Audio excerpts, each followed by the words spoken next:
It is no longer news that Nigeria is a country endowed with huge resources. It is the largest economy in Africa, but it's ranked very low in all socio-economic and development indices. These developments and governance shortfalls remain widespread despite the country's huge natural resources, especially with regards to oil and gas. It is against addressing this lacuna that this policy dialogue with representatives of the major key players in the sector was organized. It is no longer news that Nigeria loses a lot of revenue due to crude theft, deferred production due to destruction of production facilities, and crude loss due to sabotage of pipeline breakage and underpayment of tax and royalties.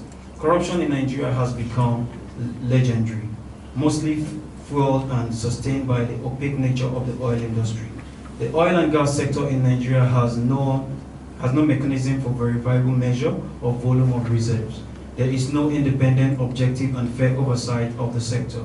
There is serious environmental degradation. There are no regular independent audit and international standards. Presenting a paper titled Crude Sales and Reserve Management in Nigeria calls for a review of the fiscal arrangement of the Deepwater and Inland Basin Production Sharing Contract Act of 1999. Nigeria needs to review, there is a need for an urgent review of the fiscal arrangement that we have, particularly the Deepwater and Inland Basins Production Sharing Contract Act of 1999. Part of that act, which has not been implemented or activated, talks or says that the moment oil prices exceed $20 per barrel, that the fiscal arrangement that we have should be reviewed. I think if we activate that aspect of the law, of that act, and then we could increase or maximize the benefit that we are getting from deep water exploration. Also speaking, these government representatives talked about the move being made by the department at addressing the issues affecting oil and gas in the country. I think what we need to understand is that crude oil sales transactions are margin business. And therefore, essentially, what you're doing is that you have somebody who has the instruments and the capacity to put the necessary credit lines so that at the end of the day, he's able to pay for your crude.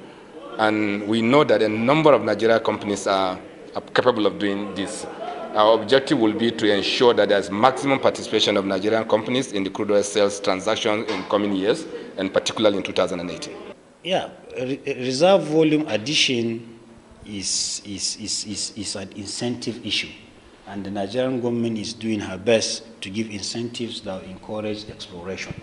Of course, over the years, all over the world, there is a reduction in reserve growth. But Nigerian government is doing all she could to now give E&P companies incentives to encourage them to go into exploration activities. So reserve exploration is an ongoing something.